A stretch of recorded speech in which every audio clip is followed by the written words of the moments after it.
Everyone, कैसे हैं आप लोग। आई होप आप लोग अच्छे होंगे।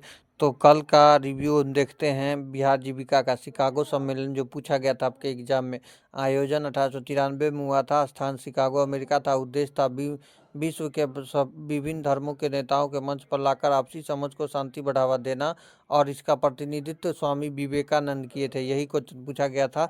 भारत की ओर से प्रतिनिधित्व शिकागो सम्मेलन में कौन किए थे? तो स्वामी विवेकानंद ने उनके हिंदू धर्म का प्रतिनिधित्व किया था।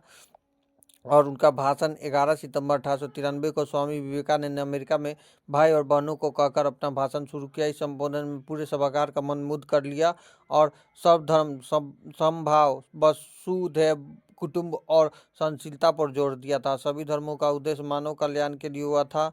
अत्यंत ही। और देख लेते हैं सम्मेलन। विवेकानंद विश्व स्तर पर प्रसिद्ध हो गए थे इन सम्मेलन से। और उनको सम्मान समझ बढ़ी थी और चेतना भी बढ़ी थी। शिकागो सम्मेलन कब हुआ था? 1893 में। और किसके द्वारा आयोजित किया गया था? विश्व धर्म संसद द्वारा। और भारत की ओर से कौन बोले थे? स्वामी विवेकानंद। प्रसिद्ध शुरुआत थी sister and brother of America. और मुख्य उद्देश्य क्या था?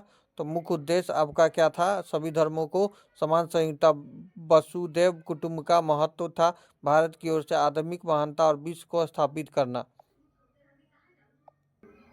और एक क्वेश्चन और पूछा गया था, देख सकते हैं। हेल्थ बुद्धि के तहत मिलने वाले सुविधाएं। हेल्थ बुद्धि तो 2025 में लॉन्च किया गया था। और निरंतर 24 आवर स्वास्थ्य और बेल्टेलेस सपोर्ट मिलता है, यानी ऐप के माध्यम से सभी हेल्थ सपोर्ट ले लेते हैं। Preventing health checkup, thyroid, HIV और एनीमिया, POS आदि टेस्ट, टीकाकरण, उनके कैंसर जैसे गंभीर रोगों को रोकथाम जैसी जुड़ी सुविधाओं के लिए किया जाता है। और पोस्ट IVF, मेनोपॉज, इन्फेर्टिलिटी आदि से जुड़ी सलाह का देखभाल करते हैं। डेंटल, दांतों से जुड़े वेंटिलेशन, दांतों का इलाज, डॉक्टरों कंसल्टेशन, 24 विशेषता, पेडियाट, डोमेस्टिक, न्यूरोलॉजी, यूकोलॉजी आदि की डॉक्टर से करते हैं। डायग्नोसिस करते हैं। तो ये सब पूछा गया था। देख सकते हैं हिम कवच पूछा गया था। हिम कवच क्या है? मल्टी लेयर वस्त्र प्रणाली कोचिंग सिस्टम है जिसे DRDO ने तैयार किया है। इसमें सैनिकों के लिए डिजाइन किया गया है। अत्यंत ठंडे और कठिन मौसम में ऊंचे पर्वतीय क्षेत्रों जैसे हिमालय पर तैनात रहता है। तापमान सहनशीलता कार प्रणाली। हिम कवच को +20% डिग्री सेल्सियस से -60 डिग्री सेल्सियस तक तापमान का काम करने के लिए डिजाइन किया गया। इसका डिजाइन मॉड्यूलर है, यानी कपड़े कई परतों में लेयर से बने होते हैं। परिस्थिति के अनुसार सैनिकों के परतों को जोड़ना और हटाना संभव है। इससे अलग अलग जलवायु और मौसम के लिए सुविधा मिलती है।